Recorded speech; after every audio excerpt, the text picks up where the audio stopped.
Hola, ¿qué tal, guys, girls and others? I'm the Mexican Snob, and yes, my name is a ripoff of the Cinema Snob.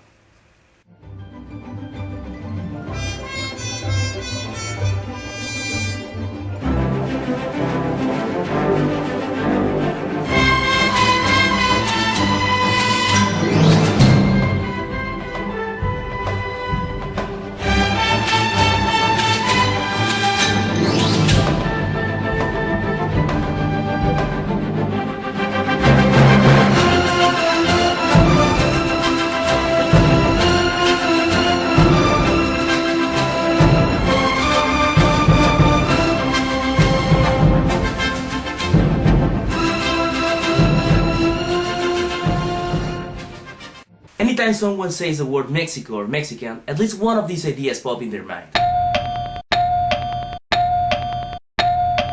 But there's just so much more about this country than just simple stereotypes. So I thought to myself, what a better way of showing the world a bigger picture of Mexico than with movies? And that's why I created the show. I'll try to showcase both Mexican films or films filmed in Mexico or based on the country. So get ready, you pretentious knobhead, because today we're looking at Que Viva Mexico.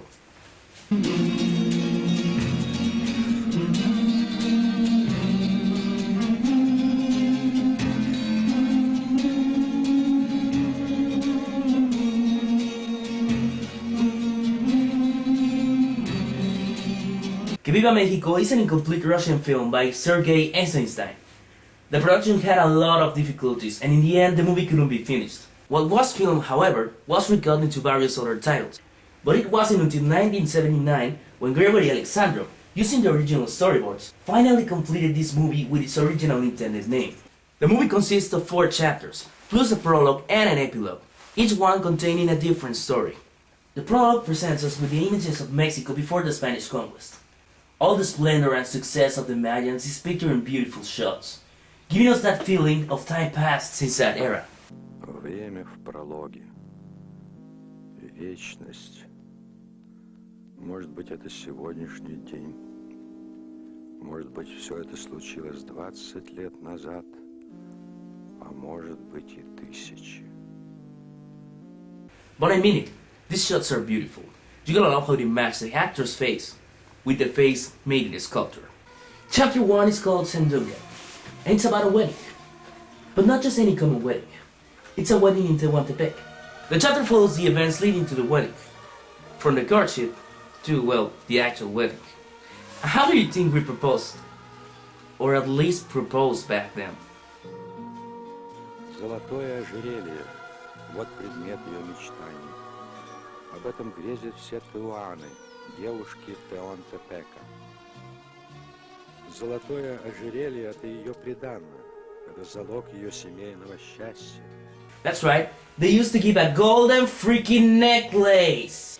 And not only that, all the women in town had to verify it was pure gold, otherwise you will be rejected.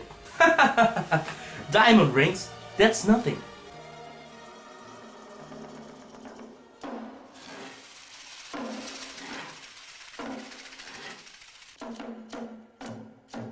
Chapter 2 is called Fiesta, and it's about, what else? A big party. Fiesta Brava, to be precise. This is the main celebration of the Holy Virgin of Guadalupe, but it is also a reminder of the Spanish conquest. В XVI веке Мексику завоевал Кортес. Вместе с Кортесом пришли монахи и каленым железом выжигали язычество.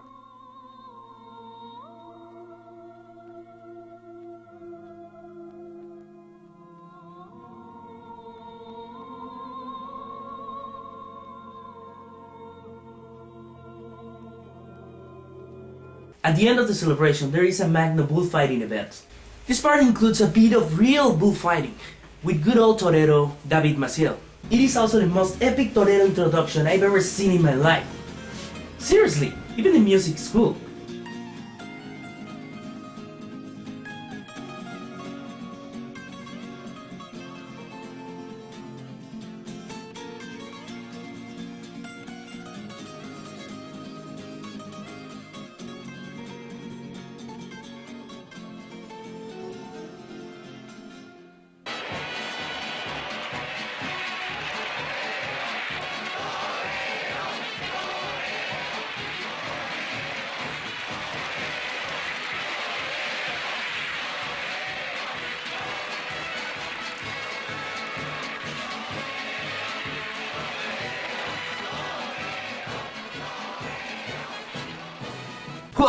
That sure looks like a lot of money.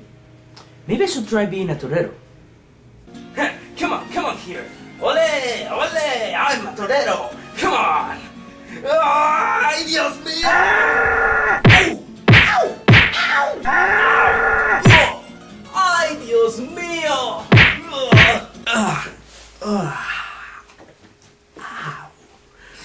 Okay, that wouldn't work. Where was I? Oh yeah, chapter 3.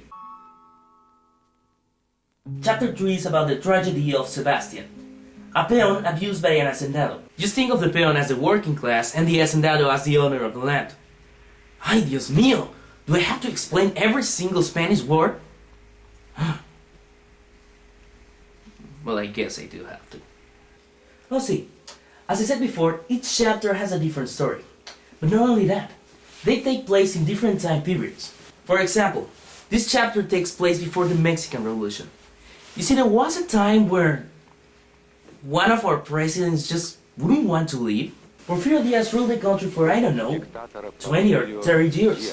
And during that time, we had prosperity, but all the poor people were suffering even more than before.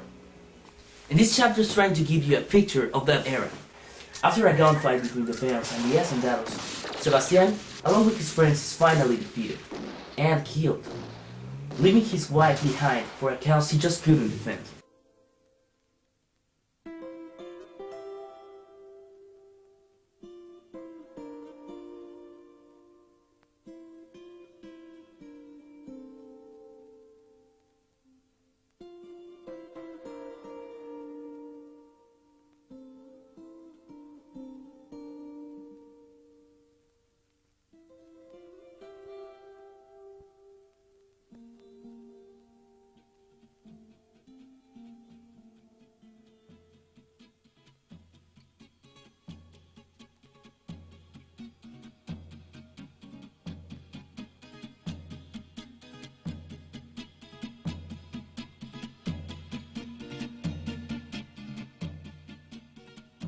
Wow, that was really sad. I need something funny. Anything.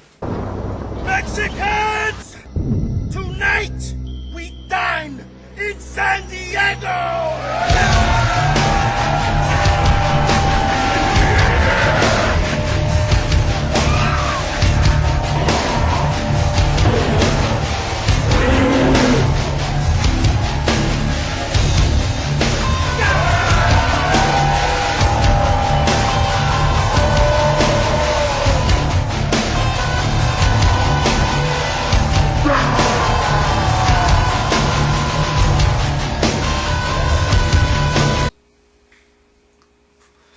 Мы хотели назвать эту новеллу «Soldadera». Finally, there's chapter 4, Soldadera, which was supposed to be about the Mexican Revolution, but seen from the eyes of women soldiers. You see, women played a vital role during these civil wars. Not only did they fight along their men, but they also provided them with food and health caring. At the same time, sadly, due to production problems and lack of money, this chapter couldn't be filmed. Instead, the movie shows a short presentation of still pictures of the described events. And finally, there's the epilogue. So far, we've met the past of Mexico before the Spanish conquest. Then we've seen Fiesta Brava, a celebration of the Holy Virgin of Guadalupe that still stands today. Then a tragic story about a peon who was abused by his hacendado. And finally, the story of the soldaderas, which mostly most Mexicans are sons of, which is awesome. So what could the epilogue be about? Well, needless to say, he closes the movie well. The epilogue is about the celebration of the Day of the Dead. Every 1st and 2nd of November, we remember and celebrate our departed loved ones. That's right, we celebrate the death. And yes, Mexicans are not afraid of death. You see, we know it's coming. So why not just have fun along the way? That's why we mock death with all these ornaments and skeletons. We take a look at the past and remember it with both fun and respect.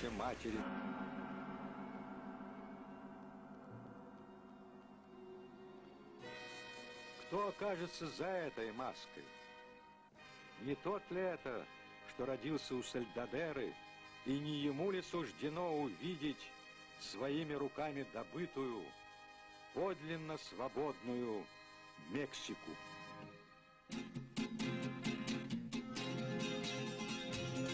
And that was Que Viva Mexico by Eisenstein. What do you think about it? Well, the good! The filming was beautiful. Not a single shot was wasted. When there was a real situation, you felt like you were there. And in other shots, the transitions were just perfect. I don't know, I just love the way it was filmed. And yeah, I guess compared with today's standards, it's really not that good. But hey, it's just my opinion. To me, it was all eye candy.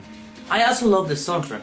It does a well portray of, the past and Mexican feeling. It really feels like it's from here. The bad! That being said, the movie can feel a little bit slow at times. Mainly because it's supposed to be a documentary about Mexico. But also the fact that it's incomplete. It just makes it too long. So that was Que Viva Mexico. I hope I got some of you guys interested. And if not, thanks for watching anyways. If you have any comments, questions or suggestions, you can always talk to me in my Twitter page or in the comment section below. I guess that's all for today. I'm the Mexican Snob, and I hope to see you guys later. Hasta la vista, amigos!